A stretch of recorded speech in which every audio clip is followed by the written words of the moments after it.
नमस्कार दोस्तों, पुनः स्वागत है आपका इस सुपर ब्रेन के प्लेटफॉर्म पे। मैं शिव कुमार सुशील आपका फिर से अभिनंदन करता हूं बहुत सारी चीज़ों की जानकारी लेकर, लेकिन बहुत सारी चीज़ों की जानकारी एक साथ देने पे ख़ुद को समझने में बहुत सारी दिक्कत आती है। तो हम चाहते हैं कि आपको 5-7 मिनट में हम कुछ ऐसे बहुमूल्य जानकारी आपको दे जो आज के एजुकेशन सेक्टर में आपको जानने के बाद और उसमें इम्प्रूवमेंट करने के बाद कुछ अच्छे रिजल्ट्स आपको मिले। तो सबसे बड़ी बात जो मैं आपको बताना चाहता हूँ कि regarding since 12 to 14 years whatever I got in my life, whatever I have nurtured in my life regarding the education, and that is the main thing is to improve the teaching and learning efficiency। आज के बच्चों का सबसे बड़ा problem वहीं से create होता है कि हम जो सुनते हैं उसको बढ़िया से अगर समझ में नहीं आता तो डायरेक्टली जो हमारा मेमोरी पावर, जहाँ पे हमारा ब्रेन में जो मेमोरी सिस्टम में सेविंग होना चाहिए वो सेव नहीं होता। इसलिए पुनः उस चीज़ को हम रिकॉल नहीं कर पाते। हमारे बच्चे उस चीज़ को, पढ़े हुए चीज़ों को दोबारा स्मरण में नहीं ला सकते। वो चीज़ें क्या हैं जिससे इस चीज़ को सुधार किया जाए तो शैक्षिक क्षेत्र में एक नया ड्रास्टिक चेंज आ सकता है। वो सुधार क्या है? सबसे बड़ी चीज़ है हमने जो पढ़ा, जो हमने देखा, हार्वर्ड यूनिवर्सिटी के प्रोफेसर डॉक्टर हावर्ड गार्डनर की बात मैं करूँ तो उन्होंने बहुत सारी चीज़ों पे बात की, लेकिन उन्होंने कहा कि it is basic formula to improve the teaching and learning efficiency. इसका मतलब ये हुआ कि कैसे इम्प्रूव किया जाए हमारे सिखाने की पद्धति को और हमारे समझने की पद्धति को। उसको 3 भागों में डिवाइड किया गया।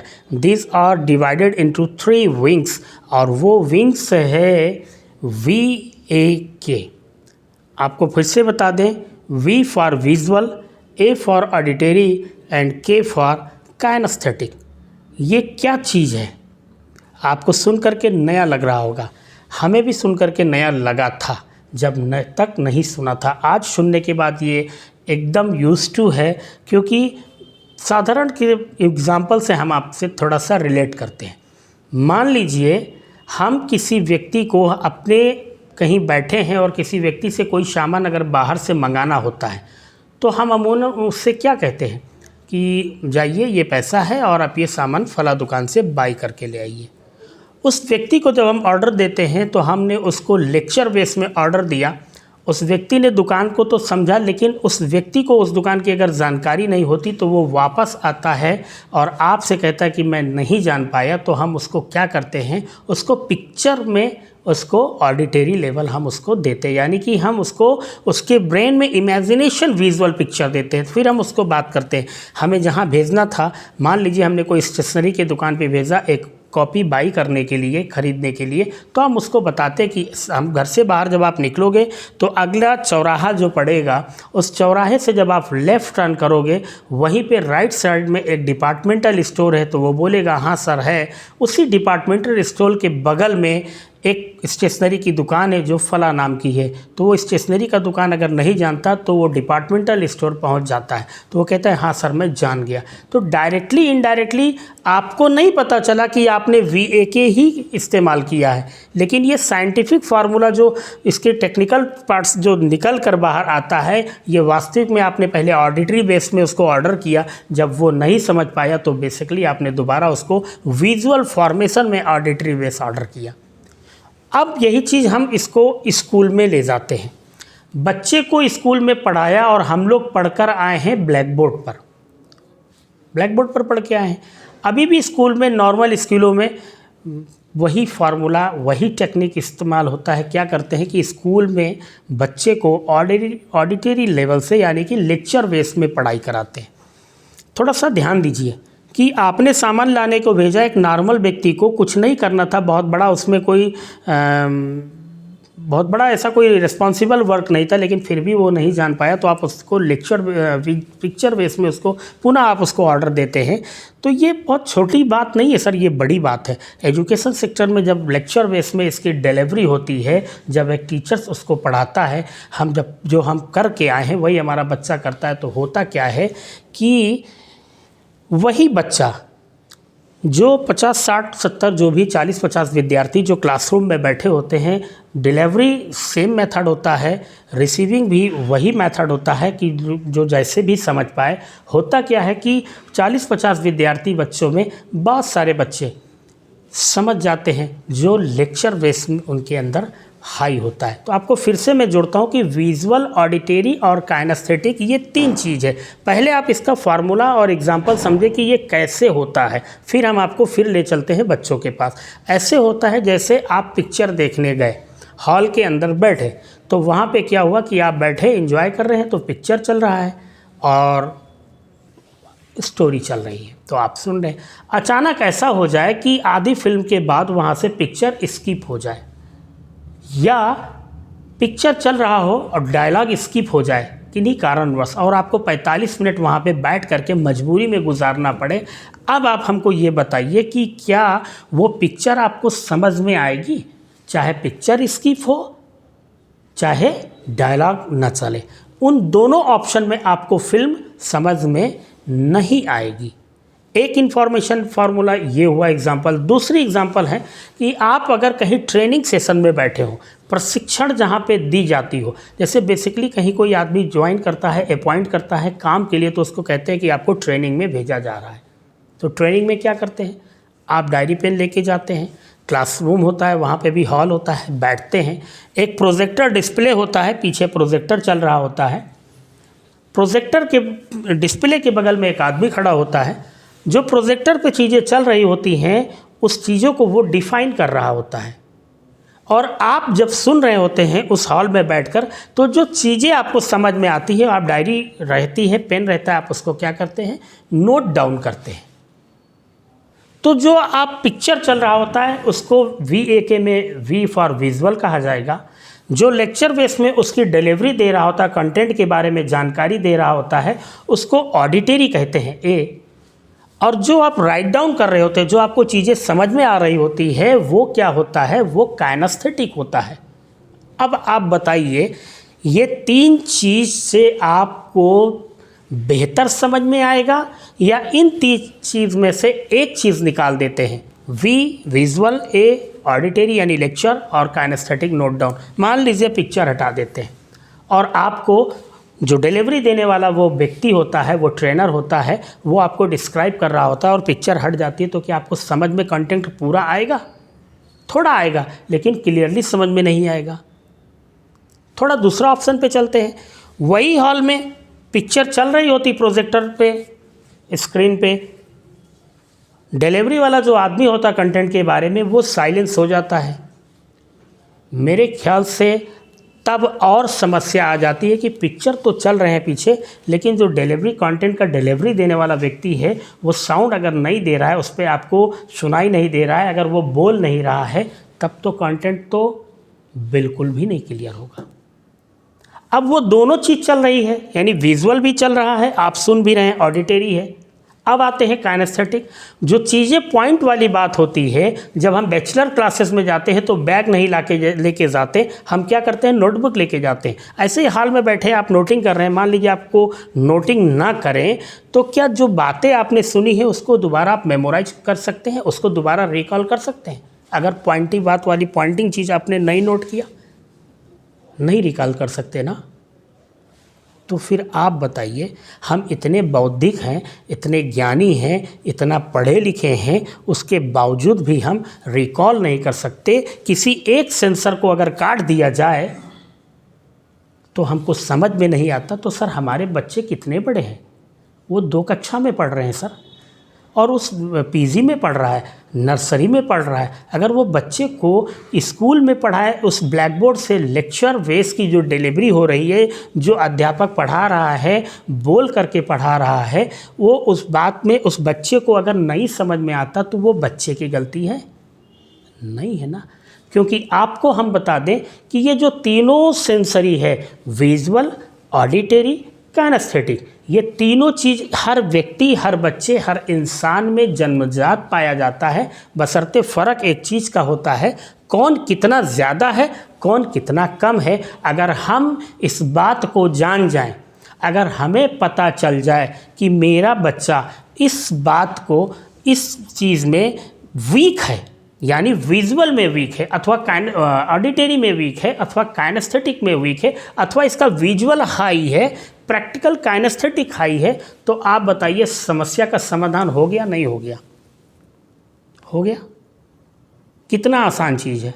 वही क्लासरूम, वही विद्यार्थी, 40-50 बच्चे, कोई डिस्टिंक्शन, कोई टॉपर, कोई मिडल, कोई लोअर, कोई फेलियर, वही टीचर, वही स्टूडेंट, वही सब्जेक्ट, वही एग्जामिनेशन, रिजल्ट अलग क्यों है?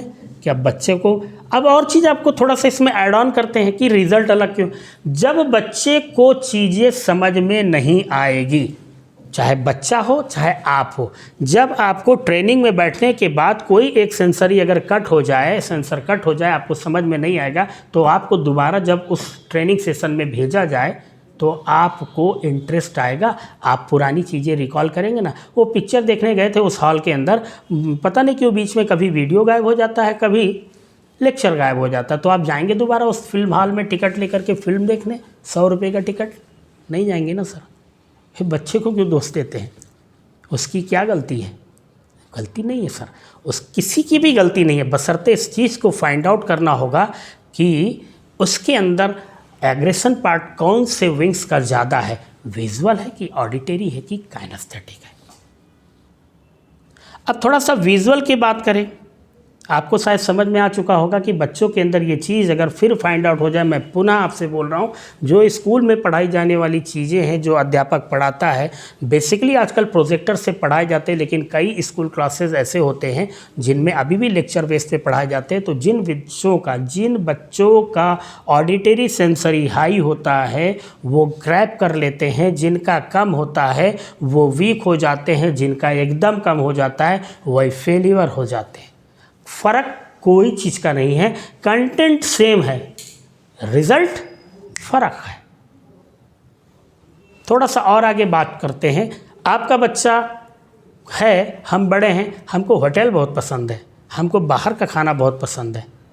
आप कहेंगे ये बच्चा बहुत बदमाश है, बाहर का खाता है। नहीं, जो विजुअल बच्चा होता है, जो विजुअल व्यक्ति होता है, उसको उसके अपने रूम में बेडशीट, उसके रूम क्लीन, उसके पिलो कवर क्लीन, उसके कपड़े क्लीन, उसको अच्छी अच्छी चीज़ें देखना चाहिए, उसको वो चाहता है, वो साइट सीइंग चाहता है, वो घूमना चाहता है, क्योंकि विजुअल हाई है। उसका जो सेंसरी पार्ट है, टेम्परल लोब में जो आता है, ये अलग पार्ट है, तो उसका वो विजनरी पार्ट यानी कि विजुअल पार्ट हाई होने के नाते से वो क्या करता है, घूमने का, खाने पीने का वो बहुत शौकीन होता है। अब ऐसे बच्चों के लिए आप क्या करेंगे? मान लीजिए वो लेक्चर बेस में है, विजुअल बेस में है, तो आप ऐसे बच्चों के लिए क्या करेंगे? उसके लिए एक ऑप्शन है कि आप उस बच्चे को बॉडी लैंग्वेज से, उस बच्चे को विजुअल से किताब रखवा करके उस बच्चे को अगर आप थोड़ा सा इम्प्रूवमेंट कराएं, और यदि आप चाहते कि इसका बड़ा एक शॉर्टकट फार्मूला सर बताएं कि काइनेस्थेटिक, अब पहले आपको बता देते हैं कैरेक्टर क्या है। विजुअल का कैरेक्टर ये बताया, ऑडिटरी का कैरेक्टर क्या है, वो म्यूज़िक का शौकीन हो सकता है, वो टीवी देखने का शौकीन हो सकता है, वो पढ़ाई करते वक्त कोई ना कोई चीज़ ऑडिटरी लेवल में उसके कान में जाना चाहिए। बिल्कुल, अगर वो कुछ और करता है तो गलत है। अगर बच्चा आपका पढ़ते समय कोई म्यूज़िक अगर यूज़ करके पढ़ाई करता है तो उसकी लर्निंग बहुत देर तक रहती है। काइनेस्थेटिक वाला बच्चा बहुत ही चंचल होता है, जिसका काइनेस्थेटिक पार्ट मतलब हाइपर होता है। हम देखते हैं बच्चों में बहुत सारी चीज़ पाई जाती है कि बच्चा करता क्या है, वो इधर की चीज़ उधर करता है, वो इधर मतलब कोई चीज़ घर के अंदर ठीक जगह से नहीं रह पाती, तो हम उसको कहते हैं बहुत बदमाश है। बदमाश नहीं है सर, उसका वो इंटेलिजेंस, वो विंग्स पार्ट वो इतना हाइपर है कि वो बच्चा एक जगह बैठ नहीं सकता। तो इसका मतलब ये हुआ कि वो प्रैक्टिकल बंदा है, चीज़ों को करके ज़्यादा समझता है। आप उसको काम दीजिए, उसको बिजी करिए, बढ़िया उसको इंटरेस्ट किस में है। अगर वो खेलना चाहता है, अगर वो कुछ ड्राइंग बनाना चाहता है, अगर वो कुछ और नई चीज़ करना चाहता है, तो सर एजुकेशन के साथ अगर कुछ और चीज़ें आपने उसके अंदर इनबिल्ड किया, उसके मुताबिक अगर आपने दिया, तो वो बहुत अच्छे से समझ सकता है। लास्टली इसमें हम एक चीज़ क्या जोड़ना चाहते हैं कि सबसे बड़ी बात, अगर किसी भी तरीके का कोई भी VAK यानी चाहे विजुअल हाई हो, चाहे ऑडिटरी, चाहे काइनेस्थेटिक, बच्चों में एक आदत क्या लगाएं कि वो जब भी लिखे किताब देख कर लिखे, किताबें देखकर वो राइटिंग करे, राइटिंग के साथ साथ स्पीकिंग भी करे, क्योंकि स्पीकिंग जब वो करता है तो खुद वो अपनी आवाज़ को वो सुनता है तो ऑडिटरी भी उसको मिल जाती है। जब वो लिखता है तो काइनेस्थेटिक भी एग्रेशन पे आता है, और जब देखता है तो उसको विजुअल की कमी भी पूरी हो जाती है। होता क्या है कि डायरेक्टली इनडायरेक्टली वो तीनों संसाधनों का उपयोग कर पाता है। फिर से आपको बता दें, और उसको याद अगर करना है, कोई चीज़ याद करना है तो रटाइए मत। हम क्या करते हैं, रट्टा मारते हैं, मेमोरी में जाता नहीं। तो सबसे पहला काम उसको ये प्रयास करें कि वो देखकर पढ़े। दूसरी चीज़ वो लिखे, जो चीज़ याद करनी हो उसको राइटिंग रफ कॉपी में जाए, साथ में स्पीकिंग के साथ वो रफ कॉपी में लिखे। होगा क्या, जाने अनजाने में उसको जब वो लिख कर के याद करेगा तो उसको लॉन्ग टाइम मेमोराइज होगा।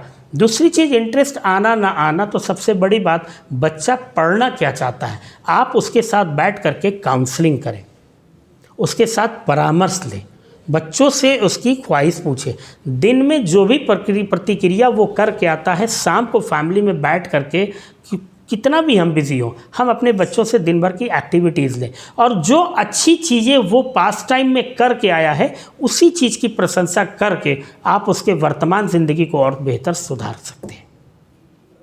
एक पार्ट ये आपके मेन चीज़ पे फोकस हुई कि VAK पे अगर आप काम करते हैं, यानी कि सीखने सिखाने की पद्धति पे अगर आप बढ़िया से काम कर लेते हैं, अगर इस चीज़ को जानकारी ले लेते हैं, तो हमारी टेक्निकल टीम, अगर आपको इसमें कोई चीज़ नहीं समझ में आती तो हमारे वीडियोस पे आपको लिंक दिए जाएंगे, हमारे वेबसाइट पे लिंक है, उस पर आप कॉल कर सकते हैं, व्हाट्सएप कर सकते हैं, ईमेल कर सकते हैं। इसके विषय में आप अपनी क्वेरीज भेजिए कि हमको क्या चीज़ नहीं समझ में आई, हम उसकी वीडियो बना करके आपको ऑनलाइन डाल देंगे। घर बैठे किचन में काम करते हुए, ड्राइविंग करते हुए, ट्रांसपोर्ट में हम कहीं जाते हैं, गाड़ी में सफ़र करते हुए हम उस वीडियो को देख सकते हैं, टाइम का यूटिलाइजेशन कर सकते हैं। तो ये रहा हमारा VAK का जो पार्ट हमने आपसे शेयर किया। दूसरी चीज़, हम आगे अपने नेक्स्ट सेशन में हम लेकर आपके साथ आएंगे। अभी तो हमने आपको VAK पे बात किया है, सबसे अगला बात होगी कि आप अपने बच्चे के नेचर पे, उसके स्वभाव पे, उसके बिहेवियर अगर आपको जानकारी हो जाए तो आपको और आसान होगा डील करने के लिए। ये बड़ों के लिए भी बड़ी आवश्यक चीज़ है। तो सबसे बड़ी चीज़ है, हम आपको सेक्स वीडियो में देंगे, उसके नेचर एंड बिहेवियर पे, कंटेंट पे बात करेंगे। दूसरी चीज़, उसकी सोचने की तरीक़ाओं पे बात करेंगे, उसकी थिंकिंग स्टाइल क्या है, उसके EQ और IQ, AQ और CQ लेवल क्या है, लर्निंग स्टाइल पे बात कर ही चुके हैं। नेक्स्ट वीडियोस में हम आपको उसकी इंटेलिजेंस एबिलिटी पे कैसे और समाधान बढ़िया मिले, इस पे बात करेंगे। नेक्स्ट, अब मेरे ख्याल से ज़्यादा समय आपका न लेते हुए आपसे मैं पुनः इजाज़त चाहूँगा, और अगले कंटेंट में जब हम आपके साथ प्रस्तुत होंगे तो ये सारी चीज़ों की जानकारी आपके साथ हम लेकर आएंगे। और अभी के लिए आपने जो हमें समय दिया, आपने इस वीडियो को वॉच किया, तो जाने अनजाने में इस वीडियो को अगर आपने ध्यान से कई बार रिपीट करके देखा और जो चीज़ें समझ में नहीं आई वो कंपनी को आपने ईमेल कर दिया या व्हाट्सअप कर दिया, तो उस चीज़ों को आपको पुनः समझने का अवसर मिलेगा। इससे आपके बच्चे की ज़िंदगी हरित हो सकती है, वो हैप्पीनेस में परिवर्तन हो सकता है। इसी के साथ हमें लगता है कि अगले सेशन में हम आपसे पुनः फिर मुलाकात करेंगे। आज के सेशन VAK को जो हमने बात की है कि विजुअल, ऑडिटरी और काइनेस्थेटिक, ये हमारे जीवन का सबसे बड़ा संसाधन पार्ट है हमारे सीखने का। तो ये अपने फैमिली लाइफ स्टाइल में भी आप यूटिलाइज़ करें, कॉरपोरेट्स बिजनेस में अगर हैं तो आप वहाँ पे भी इसको यूटिलाइज़ करें। अगर आपके साथ बहुत सारे एम्प्लॉयज़ काम कर रहे हैं तो एम्प्लॉयज़ का भी ये चीज़ आप जानें, ताकि आप उनके ऊपर गुस्सा न कर सकें और वो एग्रेशन में ना आए। क्योंकि जब आप उसको ऑडिटरी लेवल में देते हैं तो ऑडिटरी अगर उसको समझ में नहीं आता तो वो 3 बार आपसे सवाल करेगा, आप काम में बिज़ी होने के कारण आपको हो सकता है गुस्सा आ जाए। तो उन चीज़ों पे सुधार सामने वाले पे नहीं किया जा सकता, उसको डील कैसे किया जाता है ये फार्मूला अगर आ जाए तो आप बेहतरीन रिलेशनशिप क्रिएट कर सकते हैं। और बेसिक सब चीज़ का एक ही सिद्धांत है, फार्मूला। तो अगले फार्मूले के साथ हम आपके बच्चों के लाइफ के लिए फिर हम आपसे मुलाकात करेंगे। अब तक और अभी आपसे हम विदा चाहते हैं। होप आज के सेशन से आपको बहुत कुछ जानकारी मिला होगा। आगे सेशन के लिए फिर हम पुनः आपसे मिलते हैं। नमस्ते, धन्यवाद।